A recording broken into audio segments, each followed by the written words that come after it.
السلام علیکم کلاس 2 کے بچوں، آج ہم سبق پڑھیں گے عابد کی توبہ اور آپ کی آن لائن کلاس اردو کی بک آپ سب بچوں کے پاس ہے۔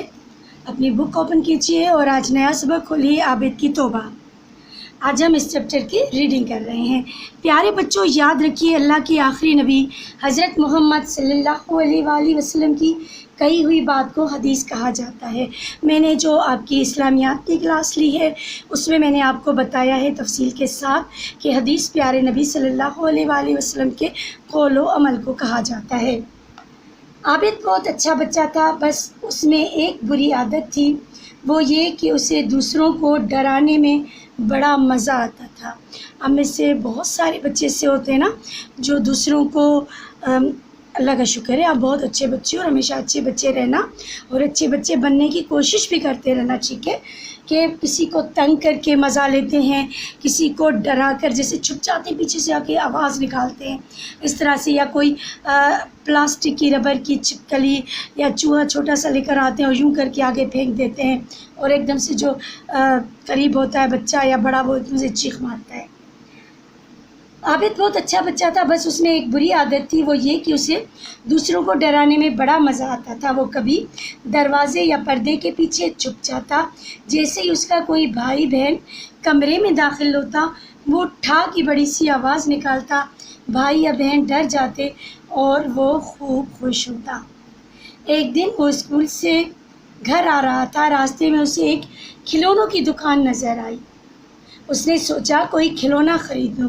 اچانک اس کی نظر ایک جگہ پڑی جہاں ربڑ کے سانپ اور چھپکلی جیسے جانور رکھے ہوئے تھے۔ وہ تھے تو نقلی مین آرٹیفیشل جو ہوتے ہیں ربڑ کے، پلاسٹک کے، لیکن دیکھنے میں اصلی لگتے تھے۔ اس نے ایک چھپکلی خریدی اور اسے بستے میں رکھ لیا۔ اگلے دن عابد نے چھپکلی اپنی کاپی میں رکھ لی۔ اس کے ایک ساتھی نے کام دیکھنے کے لیے کاپی مانگی تو اس نے وہی کاپی دے دی۔ چھپکلی کاپی سے اس بچے کی گود میں گر پڑی۔ وہ بہت ڈرا اور زور زور سے چیخنے لگا۔ چھپکلی مطلب جیسے ہم لوگ کبھی اٹک جاتے ہیں، کوئی بات منہ سے صحیح نہیں پاتی تو پہلا لفظ 2-3 مرتبہ ورڈ نکلتا ہے، چھپکلی، بچاؤ بچاؤ۔ دوسرے بچوں نے بھی چھپکلی دیکھ کر شور مچا دیا۔ استانی صاحبہ نے چھپکلی کو غور سے دیکھا اور عابد سے کہا، اچھا یہ تمہاری شرارت ہے، اگر میں چاہوں تو اس حرکت کی سخت سزا دے سکتی ہوں، یعنی تمہیں دے سکتی ہوں پنشمنٹ کوئی بھی، مگر میں تمہیں ڈرانا نہیں چاہتی۔ اللہ تعالیٰ کے پیارے نبی صلی اللہ علیہ وآلہ وسلم نے فرمایا ہے کسی مسلمان کے لیے یہ بات مناسب نہیں ہے کہ وہ دوسرے مسلمان کو ڈرائے۔ سنن نبی داؤد، یہ میں نے آپ کو بتایا نا کہ حدیث کی کتاب ہے۔ یہ بات سن کر عابد نے سر جھکا لیا۔ اس نے اپنی اس حرکت پر شرمندگی ہو رہی تھی۔ اس نے سب سے معافی مانگی اور آئندہ ایسی غلطی کرنے سے توبہ کر لی۔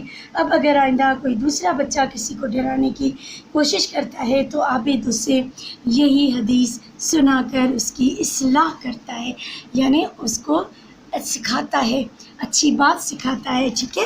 تو ہمیں کبھی بھی اس طرح سے کوئی بھی حرکت نہیں کرنی چاہیے کہ جسے دیکھ کر کوئی دوسرا بچہ یا بڑا ڈر جائے یا تنگ ہو، ٹھیک ہے۔ میں ہوم ورک بتا دوں، آج آپ اس کی ریڈنگ بھی کیجیے گا اور رائٹنگ بھی کیجیے گا، اور آپ یہاں سے یہاں تک اس طرح سے یاد کریں کہ یہ پورا املا آپ کو یاد ہو جائے۔